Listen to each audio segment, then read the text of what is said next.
భూమి అయితే ఏడుస్తూ కేపీకైతే ఫోన్ చేసిద్దనమాట. "అమ్మ భూమి ఏమైంది ఏడుస్తున్నావు?" అనేసి కేపీ అడుగుతాడనమాట. "శారద అత్తయ్యని ఎవరో గుర్తు తెలియని వ్యక్తి షూట్ చేశాడు మావయ్య" అనేసి జరిగిందంతా చెప్పిద్దనమాట. "నేను ఇప్పుడే బయలుదేరుతున్నానమ్మా" అనేసి కేపీ ఫోన్ పెట్టేసి వస్తూ ఉంటాడనమాట. "ఏవండి మీరెక్కడికెళ్తున్నారు? ఆ శారదను చూడ్డానికేనా వెళ్ళేది?" అనేసి మీరా అంటూ ఉంటదనమాట. "అవును శారదకి కండిషన్ ఏం బాలేదంట. ఎవరో షూట్ చేశారంట. చూడ్డానికి వెళ్తున్నాననేసి" కేపీ చెప్తాడనమాట. "మీరు వెళ్ళడానికి వీలు లేదండి. మీరు గానీ వెళ్ళాలనుకుంటే నేను అస్సలు ఒప్పుకోనండి" అనేసి మీరా అడ్డుపడిద్దనమాట. "ఏ కేపీ నువ్వు శారదను చూడ్డానికి వీల్లేదు" అనేసి అపూర్వ కూడా అరుస్తూ ఉంటదనమాట. "ఏం చేస్తారో చేసుకోండి. ఏం జరిగినా గానీ నేను వెళ్ళాల్సిందే" అనేసి ఇంక కేపీ వస్తూ ఉంటాడనమాట. శరత్చంద్ర అయితే "ఎక్కడికెళ్తున్నావు కేపీ" అనేసి నిదానంగా అడుగుతాడనమాట. శారద కండిషన్ బాలేదంట. చావు బతుకుల్లో ఉందంట. నేను చూడ్డానికి వెళ్తున్నాను అనేసి కేపీ అంతా చెప్తాడనమాట.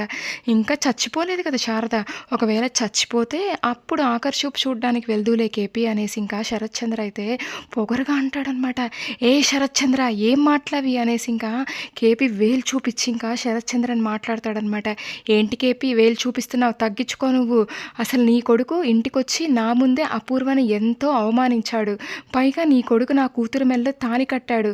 అసలు నీ కొడుకుని అసలు వదిలేదేలా? అలాంటిది శారదను చూడ్డానికి వెళ్తావా? అస్సలు వెళ్ళడానికే వీల్లేదు" అనేసి శరత్చంద్ర అంటాడనమాట. "నేను వెళ్ళాల్సిందే" అనేసి కేపీ అంటాడనమాట. "నువ్వు వెళ్తే పరిస్థితులు చాలా తీవ్రంగా ఉంటాయనేసి" శరత్చంద్ర హెచ్చరిస్తాడనమాట. ఇంక కేపీ అయితే ఆగిపోతాడనమాట. అసలు ఈ శరత్చంద్రకి బాగా పొగరెక్కువ. ఏదో ఒక రోజు కేపీ కొట్టినా కొడతాడండి శరత్చంద్రనైతే. ఇంకా కేపీ వెళ్ళలేక దిగాలుగా కూర్చుంటాడనమాట.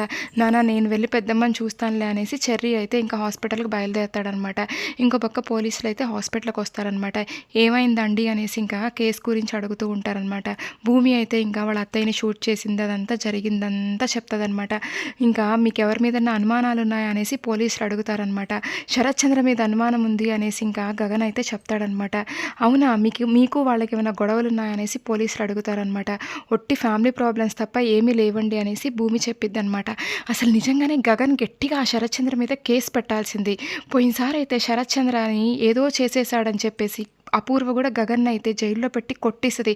ఈసారి ఆ శరత్చంద్రని కూడా జైల్లో పెట్టాలి. అప్పుడు గాని తిక్క కుదరదనమాట. ఇంకా గగన్ వాళ్ళ అమ్మకు బాగోలేదని కండిషన్‌లో సైలెంట్ అయిపోతాడనమాట. భూమి అయితే "మాకు చిన్న చిన్న గొడవల్లే" అని చెప్పేసి ఇంకా పోలీసుల్ని పంపించేస్తనమాట.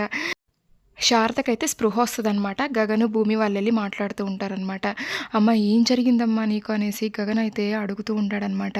"రే గగన్ ఇంకా నీ కబోర్డ్‌లో పాత కెమెరా ఉందిరా. ఆ కెమెరాలో అయితే ఇంకా అపూర్వే శోభాచంద్రని చంపుతున్నట్టు వీడియో ఉందిరా" అనేసి శారద చెప్తదో లేదో ఇప్పుడే ఆ అపూర్వని చంపేస్తాననేసి ఇంకా గగన్ అయితే గన్ తీసుకొని ఇంకా కారులో బయలుదేరుతూ ఉంటాడనమాట. ఇంక నెక్స్ట్ అయితే ఏం జరుగుద్దో చూద్దాం. Thank you.